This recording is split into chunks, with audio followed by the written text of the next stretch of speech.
안녕하세요. 김가루 목사입니다. 오늘 눈곱 30분 큐티 함께 하겠습니다. 네, 고맙습니다. 오늘도 하나님의 말씀으로 여러분이 든든히 서가시길 바랍니다. 오늘도 주님께서 여러분과 함께 하시고 이 말씀으로 인하여서 여러분이 힘을 얻는 그런 귀한 시간 되시길 주님의 이름으로 축복드립니다. 오늘은 여호사밧이 하나님 앞에 나아가는데 특별히 위기의 순간에 어떻게 하는지에 대해서 기록된 사적입니다. 여호사밧 가운데 위기가 찾아왔습니다. 모압, 암몬, 마온 사람들이 세 족속이 남유다를 치는 과정 속에서 굉장히 큰 위기를 당하죠. 그래서 여호사밧이 두려워서 하나님 앞에 찾아가서 주님 앞에 나아가 도우심을 구합니다. 그때 여호사밧의 고백이 이렇습니다. 6절 말씀, 이르되 우리 조상들의 하나님 여호와여, 주는 하늘에서 하나님이 아니시니까 이방 사람들의 모든 나라를 다스리지 아니하나이까. 주의 손에 권세와 능력이 있사오니 능히 주와 맞설 사람이 없나이다 했습니다.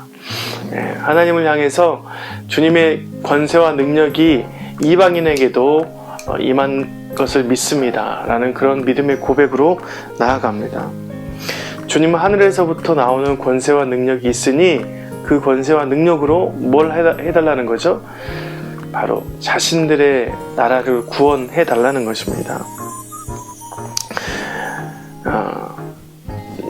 자기는 하나님 편이고 자기를 구하실 분은 오직 하나님밖에 없다는 것을 인지시킵니다.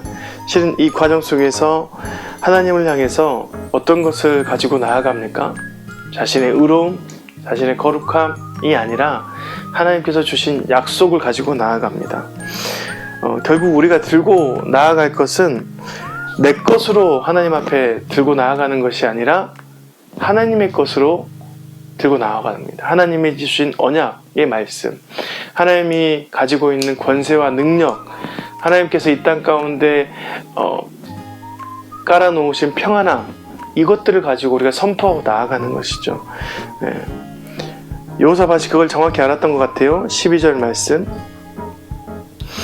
우리 하나님이여 그들을 징벌하지 아니하시나이까. 우리를 치러 오는 이 큰 무리를 우리가 대적할 능력이 없고 어떻게 할 줄도 알지 못하였고 오직 주만 바라보나이다 라고 했습니다. 하나님 앞에 나아갈 때 나는 능력이 없고 어떻게 할 방법이 없습니다. 세 족속이 모아서 찾아오는데 한 번도 이런 경험이 없습니다.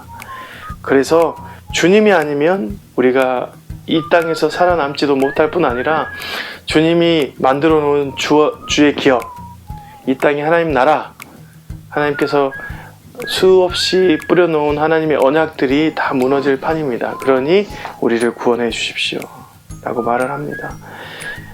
그때 13절에 보니까 유다 모든 사람들이 그들의 아내와 자녀와 어린이와 더불어 하나님 앞에 나아갔다.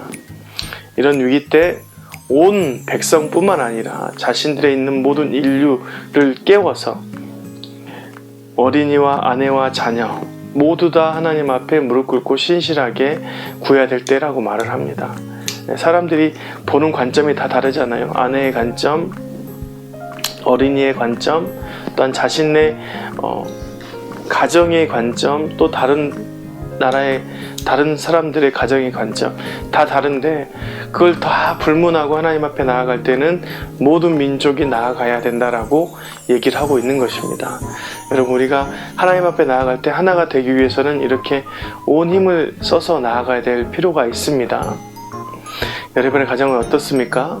하나가 되어 있습니까? 하나가 되지 못한다면 무엇입니까? 이것이 하나님을 믿는 백성이라면 갈라진 갈등이나 그런 것들이 가정 안의 문제입니까? 아니면 하나님으로부터 나온 어떠한 신념입니까?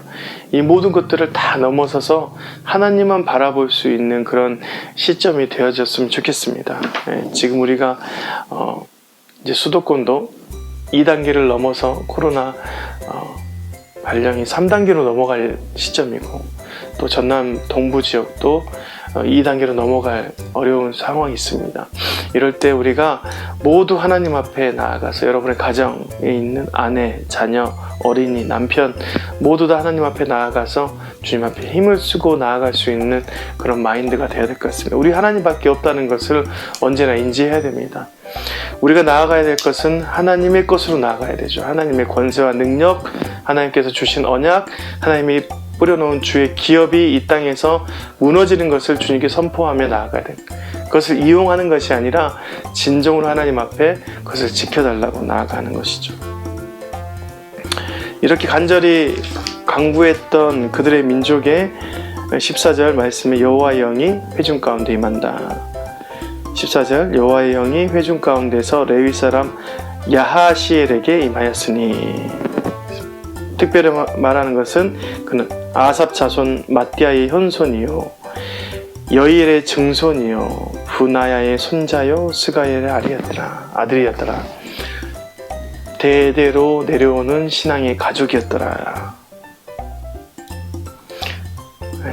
하나님께서 지켜내려온 하나님의 터전이 무너지지 않으니 하나님께서 이 회중 가운데 영을 부어주시는데 그 회중 가운데 대표적으로 말씀을 전하는 것이 바로 이런 신앙의 혈통을 이어서 정말 뿌리 깊은 그 신앙의 혈통의 입술에서 나오는 것입니다. 물론 혈통이 중요한 건 아니지만 우리가 하나님 앞에 깊이 묵상하고 함께 가정을 지키며 그 가정 가운데 어려움이 있고 우상의 현혹이 있어도 지켜낸다는 것은 기쁨으로 나아가는 것이죠. 뿌리가 더 깊어지는 것입니다. 여러분의 가정을 꼭 그런 가정으로 만들어내시길 바랍니다.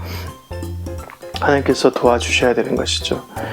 15절 하반절에 보니까 이 전쟁이 하나님께서 말씀하시는데 하나님께 속한 전쟁이다 라고 얘기하죠.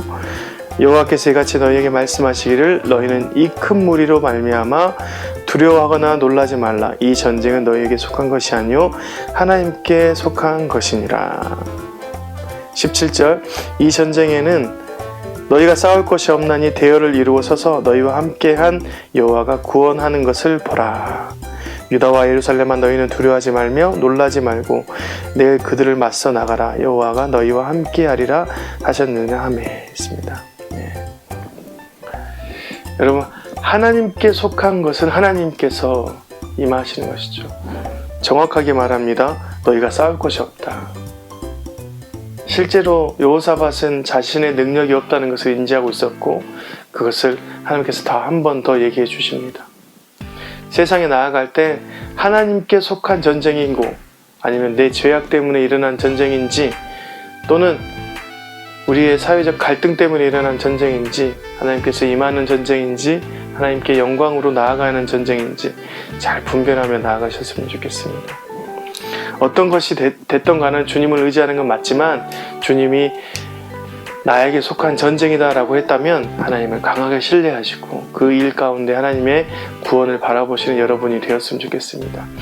여러분 삶에서 하나님을 반드시 의지하고 나아갔는데 위기가 찾아왔다면 그것은 반드시 주님께 속한 전쟁임을 믿고 나아가셨으면 좋겠습니다.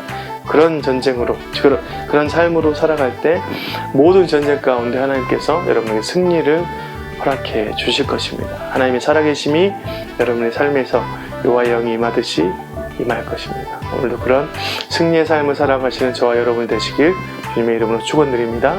눈곱 30분 내일도 함께 하도록 하겠습니다. 고맙습니다.